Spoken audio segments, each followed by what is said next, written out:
Hello everyone and welcome to Daily Fix Guide. In today's video, I'm going to guide you through the current method to get the new server tag and gradient color roles in your Discord server.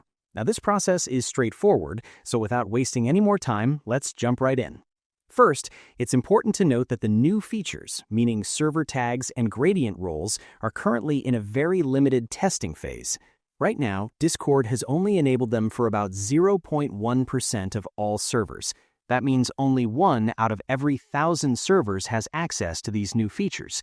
Because there is no official enable button in the settings yet, we have to use a brute force method to try to trigger the system to give us a lucky server. The only working method right now is to create a new server until you get one that has the feature enabled by chance. Most servers that have these features were created very recently as well. So here's the strategy. All you have to do is simply scroll down your server list on the left-hand side over here and click on the Add a Server option, which is the plus icon. Then click on Create My Own. When asked about the community, choose for a club or community.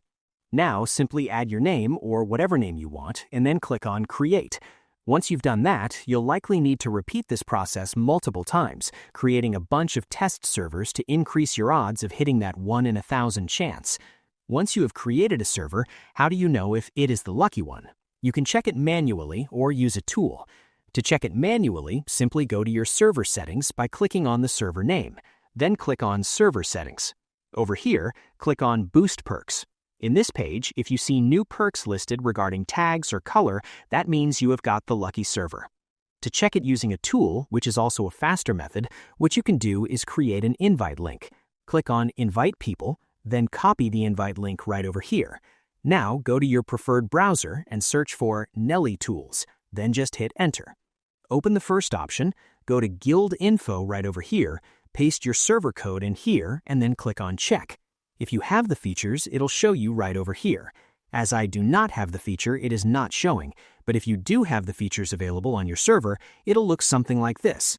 In the features list, you should be able to see the particular feature that you're looking for, as you can see right over here.